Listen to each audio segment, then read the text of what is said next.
ബിജെപിയുടെ പ്രതിനിധി advocate V P ശ്രീപത്മനാഭനിലേക്കാണ് പോകുന്നത്. അഡ്വക്കേറ്റ് വി പി ശ്രീപത്മനാഭൻ, കേരളത്തിന് നിരാശ. അതിവേഗ റെയിൽ ഇടനാഴിയും എയിംസുമില്ല, പ്രത്യേക സാമ്പത്തിക പാക്കേജുമില്ല, ആകെയുള്ളത് ഒരു അപൂർവ ധാതു ഇടനാഴി മാത്രം, അതുപോലെ ഒരു കടലാമ. ഇത് മാത്രമാണ് കേരളത്തിനുള്ള വിഹിതം എന്ന് പരിതപിക്കുകയാണ് ഇവിടുത്തെ മാധ്യമങ്ങൾ ചെയ്യുന്നത്, ഇടത് വലത് മുന്നണികൾ ചെയ്യുന്നത്. പക്ഷേ ധനകാര്യ കമ്മീഷന്റെ വിഹിതമായി 2.38% സംസ്ഥാനത്തിന് നൽകുന്നു.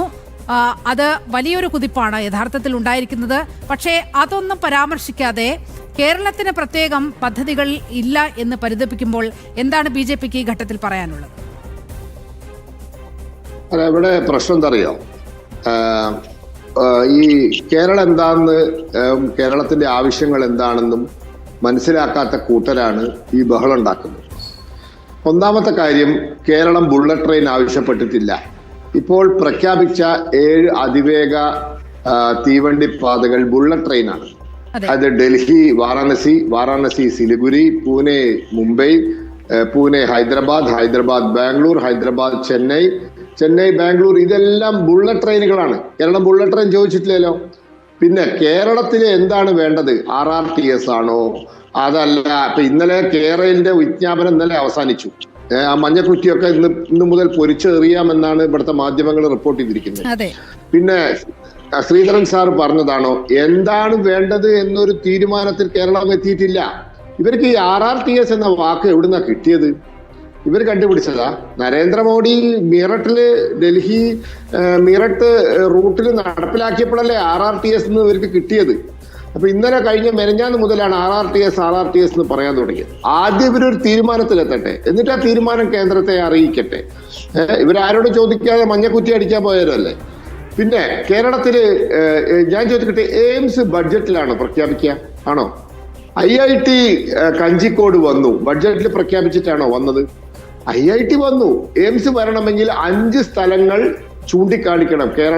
കേന്ദ്രത്തിന് 5 സ്ഥലങ്ങൾ, ഇത് 5 പ്രപ്പോസൽ കൊടുക്കണം, അങ്ങനെ 5 സ്ഥലമുണ്ട് എന്ന് പറഞ്ഞാൽ മാത്രമേ അതിലൊന്ന് ഐഡന്റിഫൈ ചെയ്ത എയിംസ് പ്രഖ്യാപിക്കുള്ളൂ.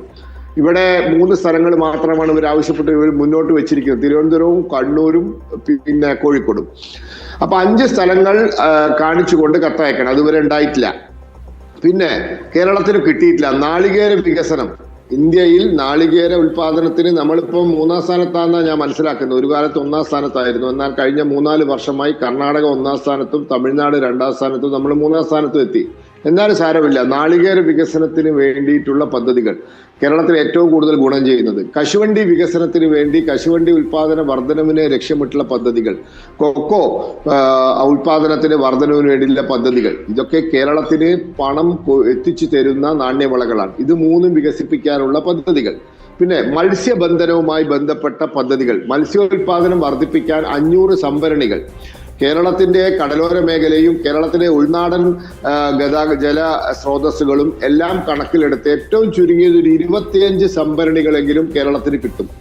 അപ്പോൾ ആ തരത്തിലുള്ള പദ്ധതികൾ, അതോടൊപ്പം ധാതുമണൽ പദ്ധതി, പിന്നെ MSMEക്കുള്ള ആനുകൂല്യം, അതുപോലെ തന്നെ വനിതാ സംരംഭകർക്കുള്ള ആനുകൂല്യം, 500ഓളം ഹോസ്റ്റലുകൾ. കേരളത്തിലെ എല്ലാ ജില്ലയിലും വനിതാ ഹോസ്റ്റലുകൾ വരാൻ പോകുന്നു, പെൺകുട്ടികൾക്ക് വേണ്ടി ഹോസ്റ്റലുകൾ വരാൻ പോകുന്നു. അത് ഇത്തരത്തിൽ നമ്മുടെ ഉൽപാദന മേഖല, നമ്മുടെ കാർഷിക മേഖല, നമ്മുടെ മത്സ്യസമ്പത്ത് മേഖല, ഈ മേഖലയ്ക്കൊക്കെ നീക്കി വെച്ചിട്ടുള്ള പൈസ, അതിനുവേണ്ട പദ്ധതികൾ, ഇതൊക്കെയാണ് കേരളത്തിന് യഥാർത്ഥത്തിൽ ഗുണം ചെയ്യാൻ പോകുന്നത്. അപ്പോൾ മാത്രമല്ല, ഏറ്റവും കൂടുതൽ വിദേശത്ത് വിദ്യാർത്ഥികളെ അയച്ച് പഠിപ്പിക്കുന്ന സംസ്ഥാനം കേരളമാണ്. ആ വിദേശത്തേക്ക് അയക്കുന്ന പൈസ, നികുതി അത് കുറച്ചിരിക്കുന്നു. ഇങ്ങനെ ഭാവിയിൽ കേരളത്തിലെ ചെറുപ്പക്കാർക്ക് തൊഴിൽ കണ്ടെത്താൻ, വിദ്യാഭ്യാസം നേടാൻ, ഇവിടെ കൃഷി സമ്പുഷ്ടിപ്പെടുത്താൻ, ഇവിടുത്തെ നാണ്യവിളകളുടെ ഉൽപാദനം വർദ്ധിപ്പിക്കാൻ, ഇവിടുത്തെ മത്സ്യസമ്പത്ത് വർദ്ധിപ്പിക്കാൻ, മാത്രവുമല്ല നമ്മൾ പിടിക്കുന്ന മീനിന്, ആ മീന് നമ്മൾ സ്പെഷ്യൽ എക്കണോമിക് സോണിന് എന്താ പറയാ പിടിച്ചാലും നമുക്കത് വിദേശ പോർട്ടുകളിൽ എത്തിച്ചാൽ പോലും അതിന് എക്സ്പോർട്ട് ഡ്യൂട്ടി ഇന്ന് കുറച്ചിരിക്കുകയാണ്.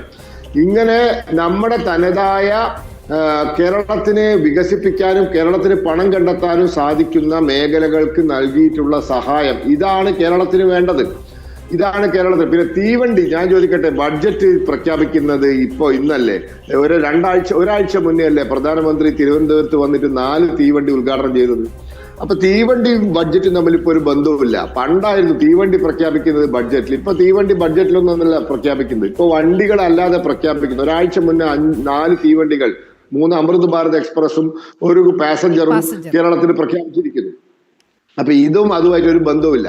ഇനിയിപ്പോ അങ്കമാലി ശബരി റെയിൽപാതയുടെ പൈസ എത്രയാണെന്നും, അതുപോലെ തന്നെ ഗുരുവായൂർ തിരുനാവായയുടെ പൈസ എത്രയാണെന്നും, ഇനി നിലമ്പൂർ നഞ്ചങ്കോട് പദ്ധതിക്ക് പൈസ നീക്കി വെച്ചിട്ടുണ്ടെങ്കിൽ എത്രയാന്ന് ഏതാനും ഇന്ന് ഉച്ചയോട് കൂടി അത് പുറത്തു വരും. അത് പുറത്തു വന്നാൽ എത്രയാണ് തുക നീക്കി വെച്ചതെന്ന് എനിക്കറിയാം. ഇന്ന് രാവിലെ എന്നോട് ഈ ചോദ്യം ചോദിച്ചപ്പോൾ ഞാൻ പറഞ്ഞൊരു ഉത്തരവുണ്ട്. തിരുവനന്തപുരം സെൻട്രൽ റെയിൽവേ സ്റ്റേഷൻ 497 കോടി രൂപ ചെലവാക്കി റീഡെവലപ്പ് ചെയ്യാണ്. കോഴിക്കോട് റെയിൽവേ സ്റ്റേഷൻ, ഞങ്ങളുടെ റെയിൽവേ സ്റ്റേഷൻ 476.96 കോടി രൂപ ചെലവാക്കി നന്നാക്കുകയാണ്. എറണാകുളം ജംഗ്ഷൻ 444 കോടി രൂപ ചെലവാക്കി നന്നാക്കുന്നു.